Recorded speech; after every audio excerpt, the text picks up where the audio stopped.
Vamos iniciar a segunda etapa desta terceira parte com a ajuda de Deus. Esta segunda etapa terá 57 minutos de duração. Muito bem. Continuando a falar a respeito dos 4 tipos de espíritos, os quais estão dentro da graça de Deus. Em 1977, eu morava no Rio Grande do Sul e um dia nós estávamos congregando numa salinha, tinha mais ou menos 12 ou 13 irmãos. Estava presidindo o culto o irmão Jorge Cury e naquele dia o Senhor mandou a palavra dizendo assim: nós temos que pedir o dom do discernimento porque irão chegar dias em que outros espíritos irão subir aqui no púlpito e irão pregar a palavra. E você irá discernir e irá ficar quieto, para não escandalizar o teu irmão que é fraco. Isso, irmãos, se cumpriu na obra de Deus. Eu perguntaria aos irmãos: os irmãos já viram uma pregação da Igreja Universal? É assim: crê em Jesus, Ele irá resolver os teus problemas financeiros, irá te dar um apartamento, te dar um carro, Ele irá curar as tuas enfermidades, irá tirar o teu filho das drogas, tudo material, menos vida eterna. Os irmãos já chegaram a perceber que este espírito entrou dentro da congregação? Vamos dar uma pausa. Um dos doces que eu mais gosto é o pé de moleque. Agora, se eu for pescar, eu não vou colocar pé de moleque no anzol. Por quê? Porque se eu quero atrair o peixe, eu tenho que oferecer para o peixe aquilo que o peixe gosta. No caso, é minhoca. O que acontece, irmãos, é que existem muitos trigos problemáticos irrecuperáveis no ministério, como cooperadores, anciães. E sendo assim, como o grau de vaidade deles é muito alto, eles precisam alimentar essa vaidade.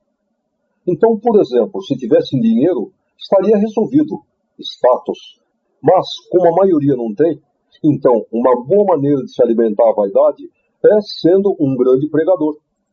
E para que ele seja um grande pregador, ele precisa atrair o povo para ele. E para atrair o povo, ele precisa oferecer para o povo aquilo que o povo gosta. E o que é que o povo gosta? É aquilo que a Universal oferece. Então o que acontece é que eles pegam prática numa linha de pregação, e aí tanto faz ler no Novo Testamento ou no Velho Testamento, a pregação é sempre esta. Porque a partir de hoje Deus vai fazer isso, vai fazer aquilo, só a vantagem, e pedindo glória, e vamos dar glória. E insistem para que o povo dê glória. Por quê? Porque aquele barulho, aquela glória, alimenta a sua vaidade. Ele se sente um grande pregador. E o povo não discerne. A maioria do povo não discerne a mão direita da esquerda. Aconteceu que o irmão Miguel Espina estava atendendo um culto no Bom Retiro, e quando chegou na hora da oração, o Senhor falou para ele: abre os olhos. Quando ele abriu os olhos, ele viu um bêbado entrando naquele corredor central. Quando o bêbado chegou mais ou menos no meio da igreja, ele deu um urro. E aí, a igreja toda começou a glorificar a Deus e foi aquele barulho. Então o Senhor falou para ele: você está vendo? O povo não discerne. Todo pregador que fica insistindo para que a igreja dê glória, na realidade o que ele está querendo é glória para ele. Lógico, nós temos que dar glória a Deus. Só que o glória é automático. Eu já vi pregações de doutrina pesada, e Deus toma a igreja naquela onda de glória. Não precisa ficar mandando dar. Já aconteceu com os irmãos de estarem um dia no culto e o pregador começar a pregar. Porque a partir de hoje Deus vai fazer isso, vai fazer aquilo, só a vantagem, e pedindo glória. E a igreja parece que está pegando fogo e a gente não sente nada. A gente chega a pensar assim: puxa, mas será que sou eu que estou errado? Não é. É que não é Deus que está falando. E tem mais. É Deus que faz com que a gente não sinta nada, porque Ele não quer que a gente coma comida estragada.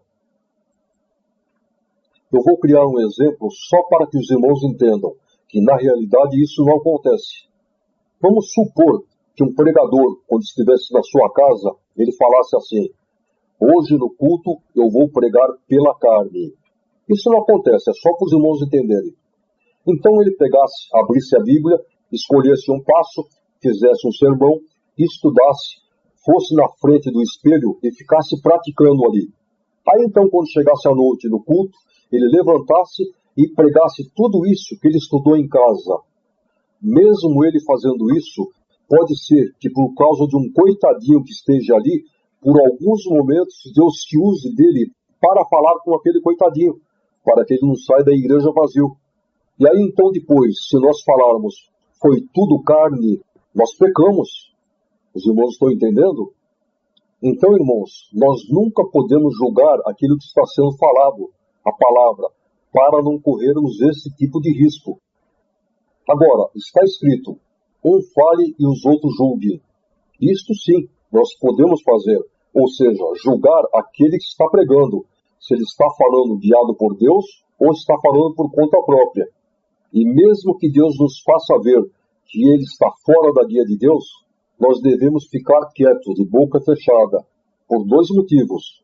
Primeiro, para não correr nenhum tipo de risco, e segundo, para que não seja o caso de a gente escandalizar algum irmão, e então depois ficarmos com essa responsabilidade diante de Deus.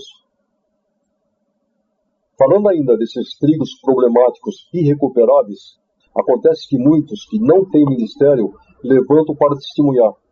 Então ele levanta, conta uma obra que Deus fez, porque Deus ele opera com todos, inclusive com o joio, para que ninguém tenha desculpa.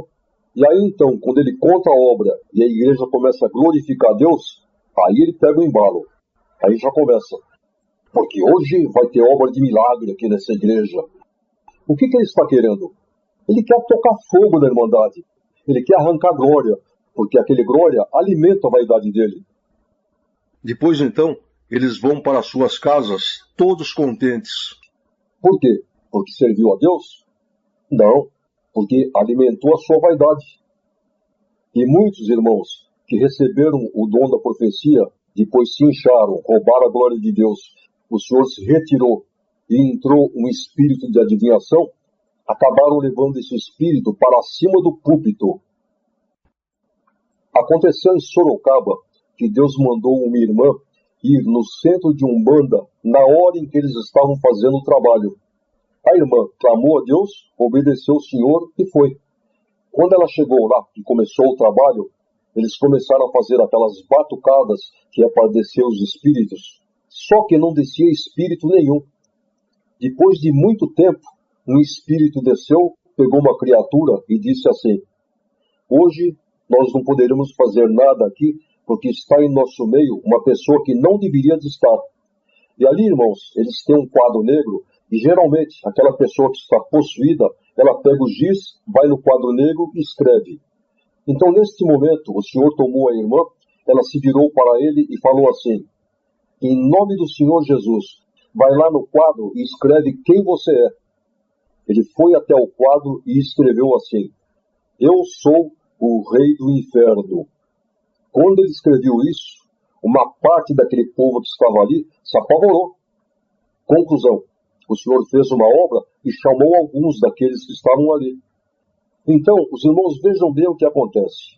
Na macumbaria, na Umbanda, Satanás não deixa transparecer que é ele que controla. Por quê? Porque senão ele assusta os homens. Então ele criou essa filosofia da macumbaria. E nessa filosofia diz que é a Iemanjá, são os orixás, Pombagira, caboclo, não sei das quantas. Só que nós, irmãos, que temos a luz de Deus, nós sabemos que tudo isto é mentira. Não existe Iemanjá, não existe orixás. Isso tudo são mentiras que o diabo inventou para enganar os homens, porque ele não pode aparecer. Então agora eu pergunto, o que aconteceria se um irmão nosso da congregação admitisse que existe Iemanjá, que existe orixás, Pombagira? Simplesmente ele estaria admitindo que a macumbaria está certa. Consequentemente, ele estaria contra a palavra de Deus, porque a palavra de Deus é contra tudo isso. Então, irmãos, acontece muito no meio das criaturas que quando uma criatura percebe que a coisa está indo mal na sua vida material, ela vai num centro de Umbanda e consulta o pai de santo. Aí então o pai de santo fala para ela: você sabe o que está acontecendo? O que acontece é que o caboclo tranca-rua entrou na tua vida e está te prejudicando. Então o que ele faz? Ele dá uns passos, faz um trabalho, e aí ele fala que ele expulsou o caboclo tranca-rua da vida da pessoa, e que a partir daí tudo passará a correr bem. Então, irmãos, olhem o que aconteceu em uma congregação onde eu fui congregar. Atendeu o culto e pregou a palavra um desses trigos problemáticos irrecuperáveis, já roubando a glória de Deus desde o início da palavra. Aí então chegou uma hora que ele falou assim: irmão, a tua vida material está indo mal? O caboclo tranca-rua entrou na tua vida? Caboclo tranca-rua, neste momento o Senhor te diz: sai da vida do meu servo. Os irmãos estão percebendo que aquele mesmo Espírito que está no Pai de Santo estava ali pregando a palavra? Olhem a que ponto nós chegamos. Olhem o cumprimento da palavra de Deus que Deus mandou lá no Rio Grande do Sul, em 1977. O objetivo do diabo é fazer com que os irmãos nossos que não têm discernimento, quando acontecer alguma coisa em suas vidas materiais, eles acabem dizendo: o caboclo tranca-rua entrou na minha vida. Consequentemente, admitindo que a macumbaria está certa. Isso para o diabo é a glória. Olha a que ponto nós chegamos. É necessário a limpeza ou não é? Só para que os irmãos entendam, vamos criar um exemplo. Vamos imaginar que um macumbeiro, um pai de santo, colocasse um terno, fosse congregar e se sentasse lá na frente, junto com o ministério. E vamos dizer então que na hora da palavra ele se levantasse, fosse no púlpito e começasse a pregar a palavra. Como os irmãos acham que seria esta pregação? Com certeza, ele iria ler a Bíblia, depois então ele começaria a apontar para o povo e dizer assim: você aí, irmã, de vestido amarelo, que está com a criança no colo, o nome desta criança que a irmã está segurando é Pedro, e a irmã já está grávida novamente, e dentro do seu ventre já está um varão que será um profeta de Deus. Aí a irmã pensa: puxa, mas ontem é que eu fiquei sabendo que eu estou grávida? Eu não contei para ninguém, nem meu marido sabe. Mas o diabo sabe. Aí ele apontaria para um outro lado da igreja, apontaria para um irmão e diria: e você, de terno azul, gravata listada, você está passando por isso, mas Deus te fala: eu vou fazer isso na tua vida. Aí o irmão pensa: realmente é o que eu estou passando, é Deus falando comigo. E assim vai a pregação. Ele aponta para outro e aquele espírito já fala tudo o que está acontecendo na sua vida. Por quê? Porque o diabo, ele sabe de tudo. E sendo assim, aqueles que não têm discernimento começam a glorificar a Deus e vai virar um barulho na igreja. Por que eu estou dizendo isso? Simplesmente porque aqueles que estão no ministério e que possuem este espírito de adivinhação, é assim que eles pregam a palavra, porém com uma diferença. Eles vão profetizando e pedindo glória, simplesmente porque o que eles querem ver é a glorificação da igreja. Mas por quê? Porque esta glorificação alimenta a vaidade deles. Os irmãos estão entendendo? E sendo assim, aqueles que não têm o discernimento de Deus e não têm a luz, eles falam: puxa, o servo não sabia de nada e falou tudo. Mas e daí? Qualquer cartomante, qualquer pai de santo pode fazer isso. Por quê? Porque o diabo sabe de tudo. Só que tem um porém, irmãos. Existe um ditado no mundo que diz: o lobo pode até se disfarçar de ovelha, porém ele nunca consegue esconder o rabo.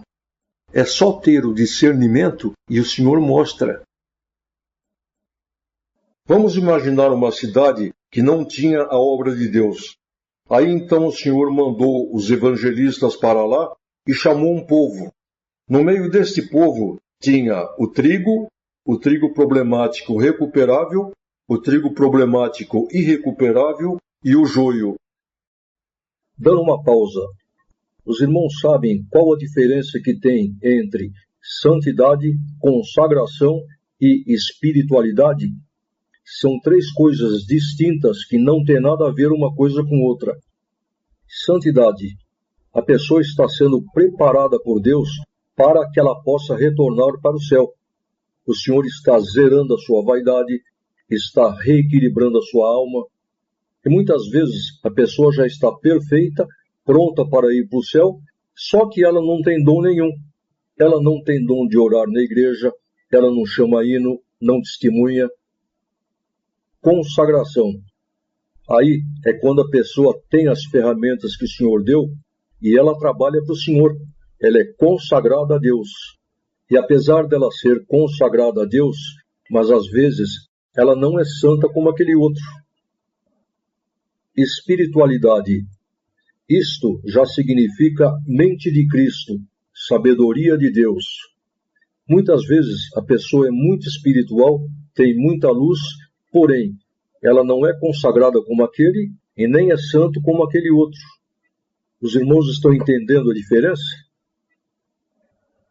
Falando-se de espiritualidade, os irmãos sabem qual é a diferença que tem entre o trigo e o trigo problemático recuperável? A diferença é o seguinte: até um certo ponto eles vão juntos. Por exemplo, numa escala de 0 a 100 de espiritualidade, até 30 os dois vão juntos. O trigo, o Senhor começa a prepará-lo e aí ele começa a subir na escala. De 30 ele vai para 35, 40, 50, 60. Olha a obra que o Senhor está fazendo conosco. E o trigo problemático recuperável? Ele sobe também. Só que de 30 ele vai para 30,01, 30,02 e até chegar em 31. Por quê? Porque senão ele se incha. Voltando então ao exemplo da cidade. Vamos dizer que este povo que Deus chamou aumentou e aí, nesta cidade, passaram a haver 10 congregações. Os irmãos podem ter certeza que nesta cidade Deus irá colocar como ancião ou cooperador 2 trigos com a espiritualidade lá em cima. E nas outras 8, Deus irá colocar 8 trigos problemáticos recuperáveis, todos com um donzinho pequeno. Mas aí os irmãos poderiam perguntar, mas espera aí, e essas 8 igrejas, como que elas irão ficar? Não, o Senhor irá fazer com que aqueles 2 que são trigos circulem pelas igrejas. Só que quando eles passarem pelas igrejas dos problemáticos, a maioria dos problemáticos irão perguntar, por que eles têm e eu não tenho? Só que o Senhor os doutrina e diz, quando você ver um servo que tenha mais dom do que você, não é para ficar com inveja. Pelo contrário, ore para ele, para que Deus o abençoe ainda mais. E a maior parte dos problemáticos, mesmo às vezes engolindo a seco, eles se enquadram dentro deste ensinamento. E aqueles que não se enquadram, o Senhor os tira do ministério. Mas então agora a pergunta é a seguinte: por que nas 10 congregações Deus não colocou como ancião ou cooperador 10 trigos com a espiritualidade lá em cima? Os irmãos imaginem uma cidade com 10 congregações e 10 anciães revestidos. Não seria uma maravilha? Mas por que o Senhor não faz isso? Então agora, irmãos, mais um mistério. O Senhor não faz isso porque a maior parte do povo é joio, e o Senhor não está a fim de enriquecer joio. Então, irmãos, é dosado, é um aqui, outro lá. E aí acontece que quando um irmão é espiritual e tem fome da palavra de Deus, se na sua congregação quem atende é um desses trigos problemáticos recuperáveis, um donzinho, aí não tem jeito. Este irmão não terá outra opção a não ser procurar aonde tem. E sempre que isto acontece, os problemáticos dizem, está correndo atrás de homem. Não é. Ninguém corre atrás de homem. A gente corre atrás do dom de Deus. Nos anos 80, anos 90, o irmão Aliotti tinha um dom de palavra. Eu, pelo menos, nunca vi na terra um dom como aquele. E a igreja dele era sempre cheia de irmandade de outras localidades. Eu mesmo, às vezes de segunda-feira, ia lá. No final da sua vida, o Senhor diminuiu um pouco o dom dele. Continuou irmãos de outras localidades indo lá? Não, parou. Então isso prova que ninguém corre atrás do homem. A gente corre atrás do dom de Deus. E tem que correr mesmo. O Senhor Jesus falou uma parábola, a parábola do semeador, dizendo: Eis que o semeador saiu pelo campo e lançou a semente. Uma parte da semente caiu à beira do caminho, vieram as aves do céu e a comeram. Outra parte caiu entre os pedregais, e aí então, quando saiu o sol queimou essa semente e ela morreu. Outra parte caiu na terra, porém, entre os espinhos. Essas sementes germinaram, porém, os espinhos cresceram e a sufocaram, e sendo assim, elas não tiveram crescimento. E, finalmente, uma parte caiu na boa terra. Essas germinaram, cresceram e produziram muitos frutos. Então, o que o Senhor Jesus quis dizer com isso? Aquela parte que caiu à beira do caminho são aqueles com que o Senhor faz que a palavra chegue até eles, porém, para que eles ouçam e não tenham mais desculpas diante de Deus. São os traidores bons. Então, eles ouvem a palavra, porém, esta entra por um ouvido e sai pelo outro. Agora, a parte que caiu entre as pedras, este é o joio que está na graça de Deus. Esses têm um coração duro, e a semente, então, não germina. Basta sair o sol, que são as adversidades, para que ela morra. E aí então teve a terceira parte, que caiu na terra e germinou. Porém, ela caiu entre os espinhos, e os espinhos cresceram e a sufocaram. Esses são os trigos problemáticos. Por quê? Porque a vaidade deles é muito elevada. Para eles, o principal, o mais importante, não é amar a Deus sobre todas as coisas, e sim é alimentar a sua vaidade. E sendo assim, o foco deles passa a ser os cuidados desta vida, o engrandecimento material, sendo que isso, então, são os espinhos que sufocam a semente. E, finalmente, teve aquela parte que caiu na boa terra. Esta boa terra é o coração do trigo, o qual, quando a semente cai ali, ela germina, cresce e produz muitos frutos. Está claro? Muito bem. Até aqui, o Senhor deu com que nós passássemos para os irmãos uma panorâmica sobre o que é a graça de Deus. Então agora, nós iremos passar para o nosso segundo assunto. Nós iremos falar a respeito do nosso primeiro objetivo na graça, o qual é a guerra a qual foi marcada no céu para que acontecesse aqui nesta terra entre nós e o inimigo das nossas almas. Isso porque o que nós não fizemos no céu, nós teremos que fazer aqui. Primeiro, nós iremos falar a respeito da guerra individual e depois nós falaremos sobre a guerra coletiva da igreja contra o inferno. Muito bem. Os irmãos imaginem um irmão que é um trigo, que tenha seus 35 anos, tem um bom emprego, ganha seus 15, 20 mil por mês, tem casa boa, carro, dinheiro na poupança. E um crente em uma situação como essa, ele tem um projeto de vida, ele sonha, como qualquer ser humano. Então esse irmão está pensando assim: bom, quando chegar agora no meio do ano, eu vou reformar minha casa, deixar ela bonita, aí no fim do ano, aí então vou trocar de carro, pegar um carro zero. Depois então, eu vou querer meu sítio. E aí nós chegamos para ele e perguntamos: e vida eterna? Certamente ele vai responder assim: não, vida eterna é a coisa principal que tem. Só que na cabeça dele, ele está pensando o seguinte: eu quero viver até meus 75, 80 anos, quero viajar, conhecer a Europa, os Estados Unidos. Só, irmãos, que está escrito assim: assim como os céus estão mais altos do que a terra, Assim são os pensamentos de Deus mais elevados do que os nossos pensamentos. Pode ser que o Senhor, olhando para ele, o Senhor esteja vendo que o dia da partida dele desta terra já está marcado para daqui a 10 anos e ele não está preparado para entrar no céu. Então, o Senhor planeja para ele uma prova. Eu vou colocar ele numa prova material, vou deixar ele 10 anos na prova, no final dos 10 anos ele vai estar preparado e eu irei recolhê-lo. E aí o que o Senhor faz? Manda a prova. Ele perde o emprego, aí ele já entra em desespero.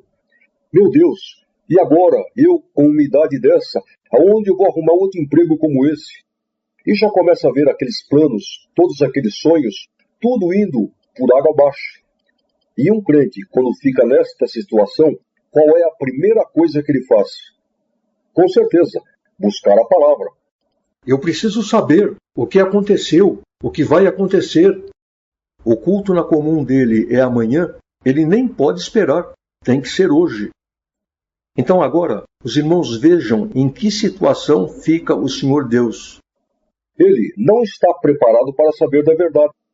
Se o Senhor falar para ele que ele vai ficar 10 anos na prova, é capaz dele dar um tiro na cabeça. Mentir, Deus não mente. Deus não engana ninguém. Qual seria a outra opção? A outra opção seria o Senhor não falar nada.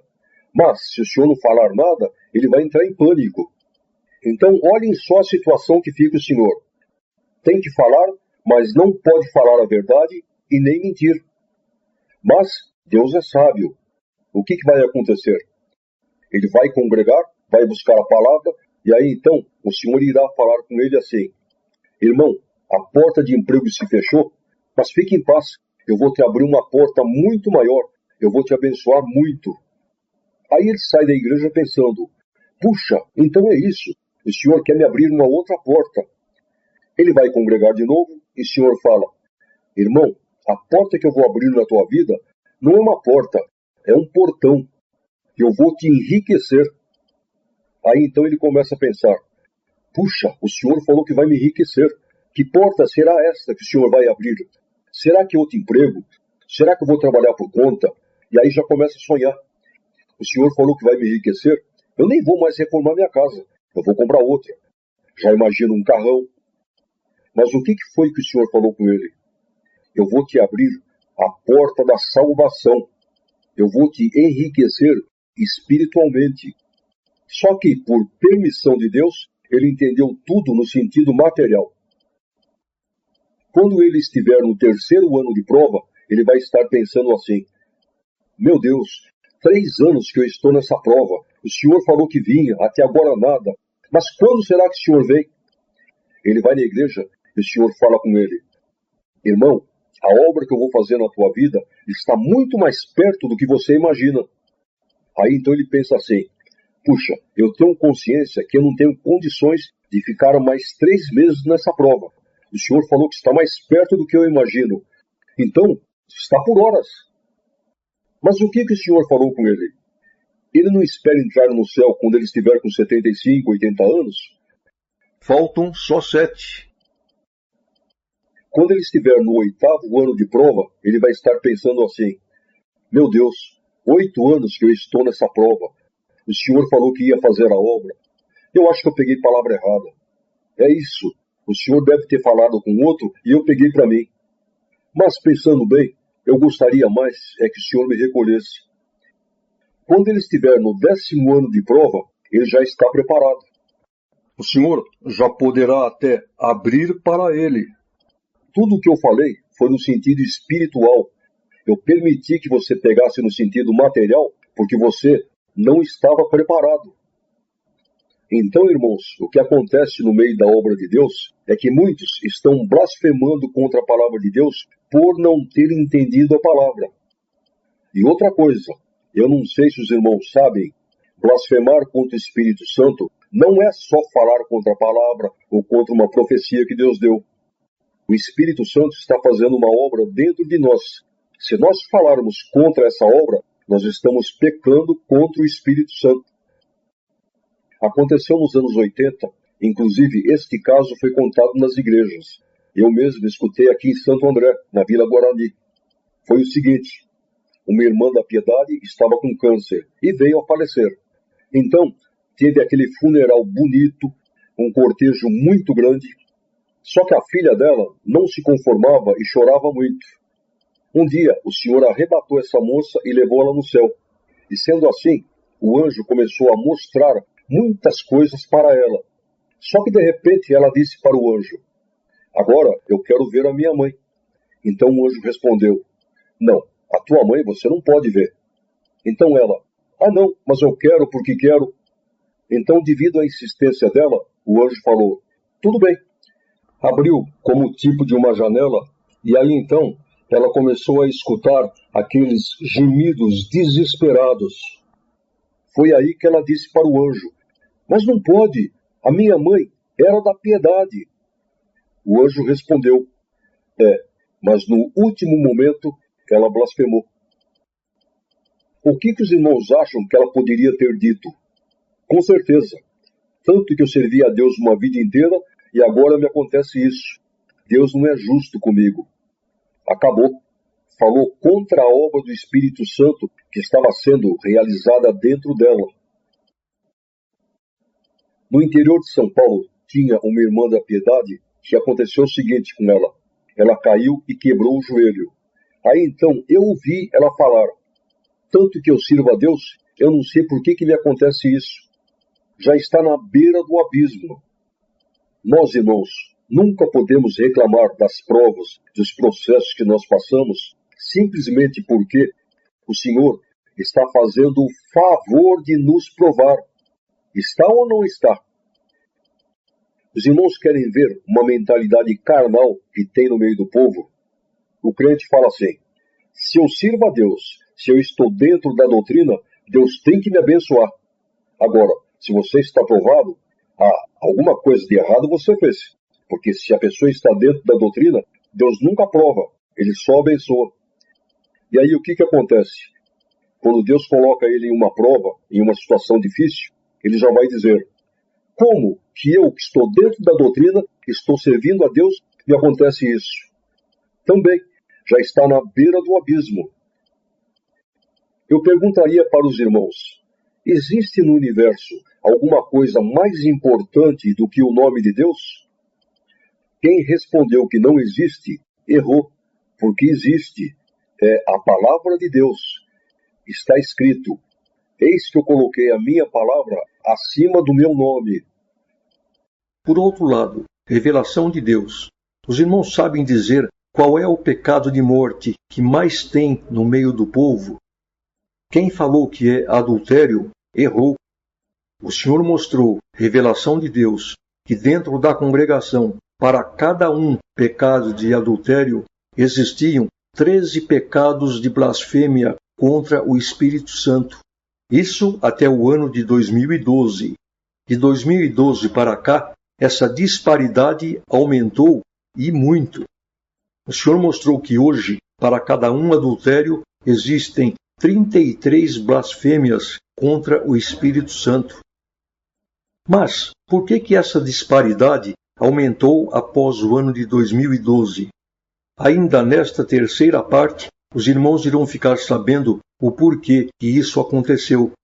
A blasfêmia contra o Espírito Santo será o pecado que disparadamente mais vai haver no dia do juízo.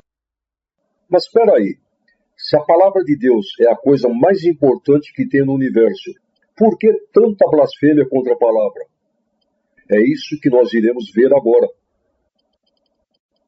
Nós falamos que no céu existem salas de espera, aonde estão os espíritos que irão nascer aqui nesta terra. Só que na realidade existem no céu 4 tipos de salas de espera. Primeiro tipo são aquelas salas onde estão os espíritos que foram traidores. Segundo tipo são as salas onde ficam aqueles espíritos que foram indecisos. Terceiro tipo de sala são aquelas salas onde ficam todos os que foram fiéis. Quarto tipo de sala. Essas são salas especiais, salas VIPs. São as salas onde ficam todos aqueles que pertencem à realeza. porque, como nós iremos ver mais adiante, para nós tudo é especial. O Senhor mostrou, revelação de Deus, que em todas as 12 nações que foram atingidas, existem 18.262 cidades. E em todas elas existem esses 4 tipos de salas de espera. Dando uma pausa, tiveram irmãos que me perguntaram: irmão, esses anjos que estão nas salas de espera, será que eles têm comunicação com aqueles anjos que estão fora das salas? Vejamos bem. Aqui na Terra, quando uma pessoa adquire uma doença contagiosa, obrigatoriamente ela terá que entrar em um isolamento. Então, no céu, o Senhor Deus já criou essas salas de espera justamente para que ficassem confinados nelas todos aqueles os quais, espiritualmente falando, também pegaram doenças contagiosas. Então, irmãos, devido a essa contaminação espiritual, eles não poderão ter contato com aqueles anjos que estão fora das salas.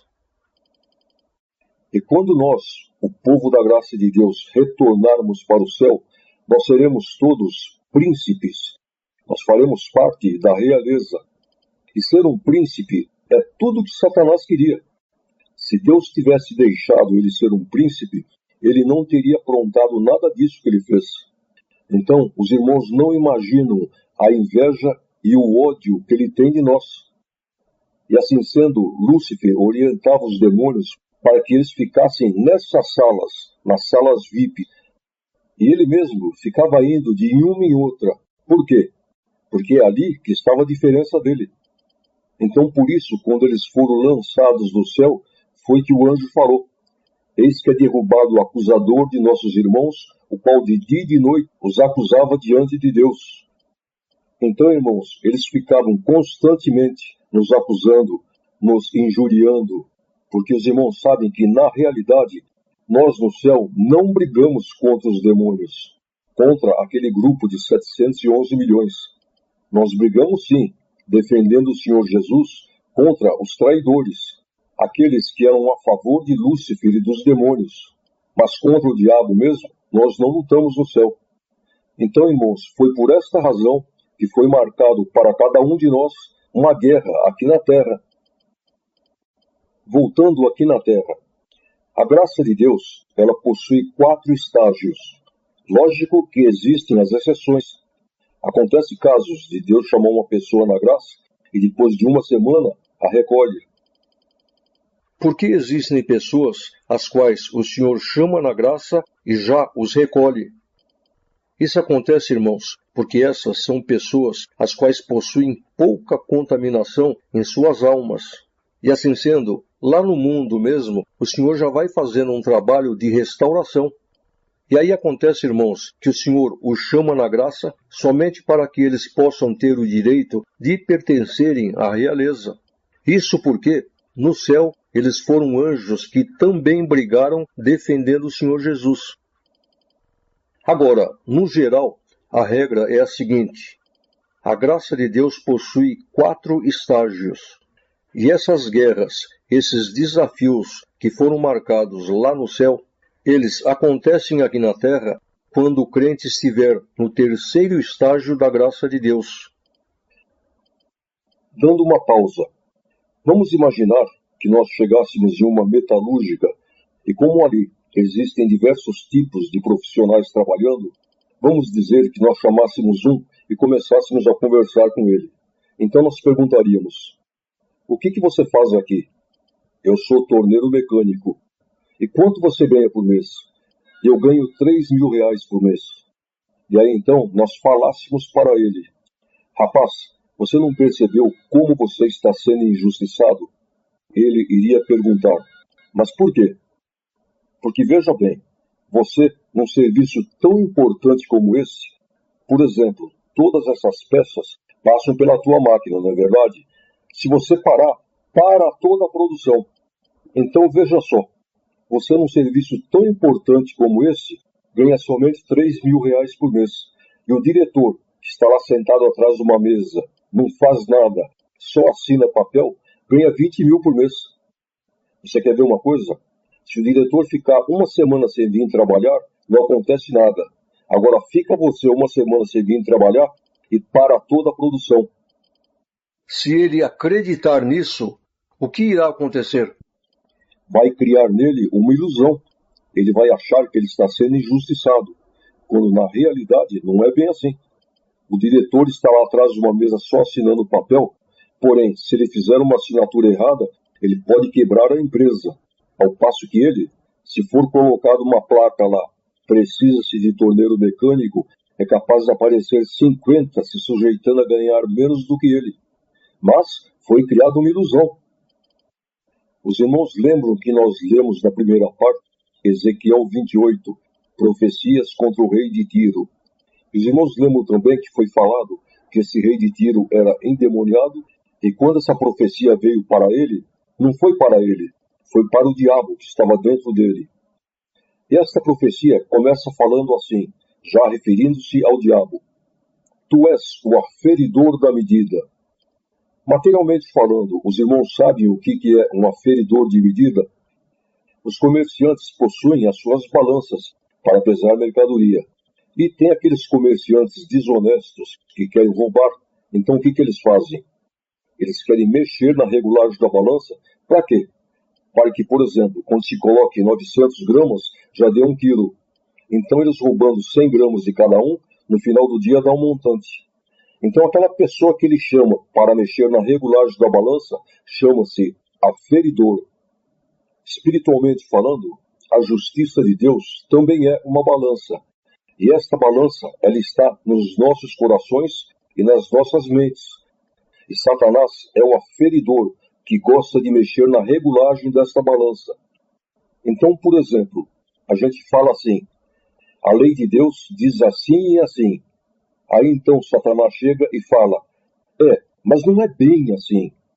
Então ele faz com que coisas que são importantes deixem de ser importantes e coisas que não têm importância passam a ser importantes, consequentemente desregulando a balança de Deus. Então, irmãos, foi isto que aconteceu conosco no céu. Como Satanás enxertou a vaidade na alma de todos aqueles que deram ouvidos a ele, uma vez que a pessoa tem a vaidade, ela passará a ter a necessidade de alimentar essa vaidade. E aí também, como Satanás desregulou a balança de Deus que estava nas nossas mentes, nos nossos corações, o que passou a acontecer? Simplesmente, ele criou a ilusão nas mentes de todos aqueles que deram ouvidos a ele. E assim sendo, como uma pessoa tem a vaidade dentro de si, ela precisa alimentar a sua vaidade. E ela também tem a ilusão, fatalmente ela passará a sonhar. Então nós vemos, irmãos, que este mundo é um mundo de sonhos, é um mundo movido à ilusão. Tem criaturas que possuem fortuna que já dá até para a sua 4ª geração viver, mas querem mais. Eles sonham, têm ilusão. E sendo assim, irmãos, a fórmula é esta. Vaidade mais ilusão igual a sonhos. E um crente, quando o Senhor chama na graça, de início ele assina um contrato com o Senhor, que é o batismo. E nesse contrato está escrito assim, sede fiel até a morte, e eu te darei a coroa da vida eterna. Não está escrito nesse contrato, sede fiel, que eu vou te dar dinheiro, eu vou te libertar da enfermidade, eu vou te dar uma casa, eu vou te dar um carro. Só, irmãos, que quando um crente chega na graça de Deus, ele tem a vaidade dentro dele e ele tem a ilusão. E aí então ele passa a crer que o Senhor irá ajudá-lo a alimentar a sua vaidade. Então quando o Senhor fala assim, eu vou te abençoar, ele já imagina dinheiro, um carrão. E se logo de início o Senhor falar para ele, você está enganado. O objetivo da minha graça não é este. O meu objetivo é somente fazer uma obra de restauração na tua alma para te levar de volta para o céu. Se o Senhor falar isso, ele vai desanimar. Por quê? Porque ele precisa alimentar a sua vaidade. Ele sonha. Então o que o Senhor faz? Deixa ele. Vamos tocando. Lá na frente nós iremos nos acertar. Vamos agora começar a falar sobre os 4 estágios da graça de Deus. Os irmãos imaginem que Deus chame na sua graça 4 pessoas. Um é um trigo, o outro é um trigo problemático recuperável, o outro um trigo problemático irrecuperável e o outro é um joio. E só para que os irmãos entendam, vamos dizer que o mesmo processo que o Senhor irá fazer o trigo passar, os outros também passarão, somente para ficar mais claro de ser entendido. Muito bem, os 4 chegaram na graça de Deus, então os 4 entrarão no primeiro estágio. Esse primeiro estágio é um estágio que depende mais do Senhor. Por quê? Porque é aquele estágio em que Deus precisa colocar a fé dentro deles, porque sem a fé não dá para Deus começar a obra de restauração em suas almas. E assim sendo, assim como Deus faz com o trigo, Ele faz com os demais. Por quê? Porque, por exemplo, se Ele colocar a fé no coração do trigo e não colocar no coração do joio, naquele dia o joio vai ter uma desculpa. E aí Ele irá dizer: também o trigo tu preparaste, tu colocaste a fé no coração dele, e tu não preparaste. E por causa disso, irmãos, é que a mesma obra que o Senhor irá fazer com o trigo, Ele fará com todos, para que ninguém tenha desculpas. Uma vez que o Senhor colocou a fé no coração dos 4, então agora os 4 irão passar para o segundo estágio da graça de Deus, que é a prova da fé gera a paciência. Só para ficar mais fácil dos irmãos entenderem, eu vou dar como exemplo para os irmãos o que aconteceu comigo nesta fase. Quando eu tinha meus 15, 16 anos, meu pai materialmente estava muito bem. E a vontade dele era que eu somente estudasse, fizesse uma faculdade, uma engenharia. Só que na época o meu orgulho não dava para isso. Eu pensava assim: eu ficar dependendo do meu pai? Não, eu vou trabalhar de dia e estudar de noite. Muito bem. Até meus 18 anos, eu não cria na palavra de Deus como que controlando a nossa vida material. Para mim, a palavra era somente vida eterna. E sendo assim, o Senhor precisava colocar a fé dentro do meu coração. Então o que Ele fez? Eu fiquei desempregado, comecei a bater cabeça, não consegui arrumar emprego, e um dia o Senhor falou pela palavra: dentro de 7 dias eu faço a obra. E aí então eu me liguei naquela palavra e fiquei aguardando. Quando deu 7 dias certinho, o telefone tocou e o Senhor cumpriu a palavra. Foi aí que a fé entrou dentro do meu coração. Eu passei a entender que a palavra de Deus não só controla a nossa vida espiritual, como também a nossa vida material. O Senhor me abriu a porta do emprego, comecei a trabalhar na Mercedes-Benz. Passou um tempo e aí aconteceu o seguinte: o Senhor mandou a minha família em missão para Porto Alegre e mandou eu acompanhá-los. Nessas alturas eu já estava noivo e aí entrou uma preocupação. Eu pensei: lá no sul não é como aqui em São Paulo. E agora, o que vai ser? Foi quando então o Senhor começou a falar comigo pela palavra: você vai para o lugar onde eu estou te mandando e eu vou te abençoar muito, tanto material como espiritual. Mas tem uma coisa: você chega lá e não saia para procurar emprego, porque eu irei levar na tua casa a porta que eu vou te abrir. Muito bem, cheguei lá. Quando começou a passar os dias, meus pais começaram a perguntar para mim: Carlos, você não vai procurar emprego? Aí então eu disse para eles: sabe o que acontece? Lá em São Paulo, Deus falou comigo que era para mim não sair procurar nada, porque Ele vai trazer aqui em casa a porta que Ele vai me abrir. Como o Senhor queria me provar, o que Ele fez? Ele fechou a mente dos meus pais e aí eles me disseram: não, Carlos, espera aí. Se Deus vai te abençoar, tudo bem, mas você tem que sair procurar emprego. Não está escrito que nós temos que trabalhar? E eu ia buscar a palavra e o Senhor falava: não saia, espera porque eu vou levar na tua casa.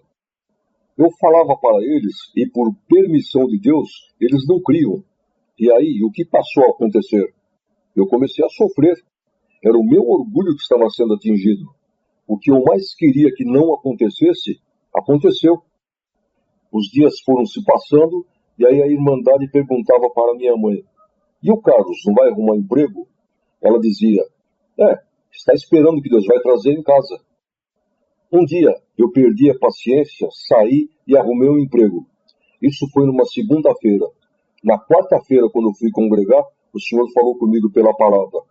Por que você me desobedeceu? Saia, senão você irá se arrepender. Conclusão.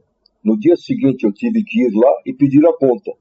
Então, os irmãos não imaginam o ambiente ruim que começou a ficar em casa. E eu sofri, irmãos. Eu chorava.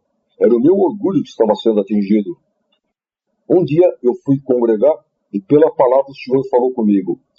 Amanhã vai te aparecer uma porta de emprego e muito boa.